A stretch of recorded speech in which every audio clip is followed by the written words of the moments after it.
शक्ति आसीगला जमी मो देहरे मु बहुत अस्थिर थी मो पाखे भी कहीं नथिले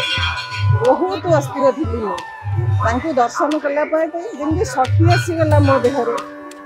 तार दिन सुरुखुरी ऑपरेशन था मो स्वामी कटक चंडी बहुत प्रत्यक्ष ठाकुराणी मो स्वामी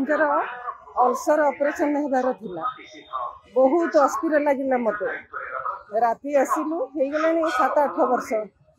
राति आसिलु माँ को दर्शन करला परे बहुत दम आसीगला देहरे तार दिन सुरुखुरी मो स्वामी ऑपरेशन बहुत प्रत्यक्ष ठाकुराणी आउ कौन रही माने तापर दर्शन कला पर आपन को लागिला जे मां को कृपा रु आपन शक्ति आसीगला जमी मो देहरे मु बहुत अस्थिर थी मो पाखे भी कहीं नथिले बहुत अस्थिर थी मुझे दर्शन कलापर जमी शक्ति आसीगला मो देहरे तार दिन सुरुखुरी ऑपरेशन था मो स्वामी एबे मौसा भलो अछि बहुत भलो अछि मां को दया रो बहुत भलो अछि आपन सदाळे आसनी मां पाखो हां प्राय टाइम आसे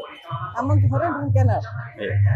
झियो एठी अछि जे प्राय टाइम आसे मां को दर्शन करके जाऊ बहुत शांति लागे नवरात्रि चले कोन वार्ता देबे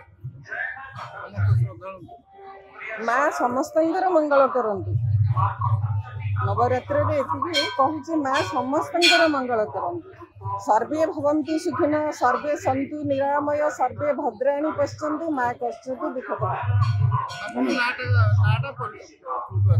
सुलोचना नाथ ढेंकानाल धन्यवाद।